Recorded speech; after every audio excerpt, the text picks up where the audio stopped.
তুমি এত কষ্ট করে আসছো, খাও, মাছ ভাতের অনেক মজা। এই তুমি নিয়ে খাও।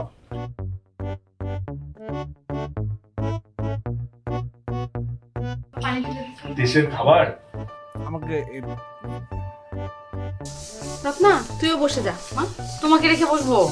বসে যা মা, খেয়ে নে, আমি পরে খেয়ে নেব।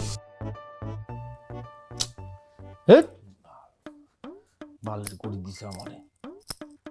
এদিক কি কি আমার কি ব্যাপার, তুমি একা একা এখানে বসে আছো? আমরা সবাই ওখানে কত গল্প করতেছি। নাও চা খাও। চা আমি খাবো না, তুমি আমার লাগেজ প্যাক করে দাও, আমি এখান থেকে এই মুহূর্তে চলে যাব। তুমি থাকবে না কিনা তোমার বিষয়, কিন্তু আমি থাকবো না। লাগেজ গুছাই দেবো কেন, কি হয়েছে? কেন কি হয়েছে মানে?